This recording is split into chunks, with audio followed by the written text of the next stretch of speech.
L'éditorial du Figaro. Le travail, c'est la santé par Gaëtan de Capelle.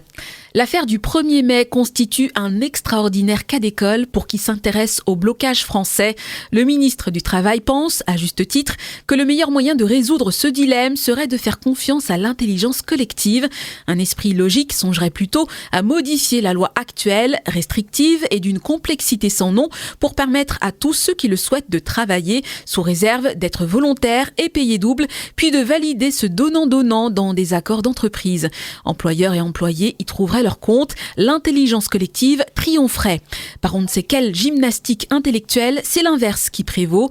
Le principe de l'interdiction demeure, mais les inspecteurs du travail sont invités à la tolérance et donc à contourner la loi sans aucune garantie pour les commerçants. Une réglementation kafkaïenne doublée d'une insécurité juridique plutôt que la liberté pour tous, il fallait y penser. Cette préférence pour l'embrouillamini a une vertu essentielle pour le gouvernement, éviter l'affrontement avec les syndicats et la gauche, arc-boutés sur le totem du 1er mai, mais surtout obsédés par l'idée de travailler moins tout en manifestant pour le pouvoir d'achat. Les socialistes, après avoir instauré la retraite à 60 ans et les 35 heures, poussent maintenant pour la semaine de 4 jours. La CGT propose de créer un nouveau jour férié et LFI d'en inventer 7 de plus.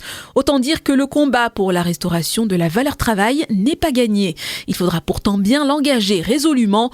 En économie, le travail, c'est la santé, le redressement des finances publiques, le retour de la compétitivité et la distribution de pouvoir d'achat en dépendent. On ne peut prétendre prospérer en travaillant 3 semaines de moins par an, toute absence confondue, que la moyenne des Européens et en partant plus tôt que tout le monde à la retraite. Tous les programmes économiques qui feront l'impasse sur ce sujet lors de la présidentielle n'auront aucune crédibilité.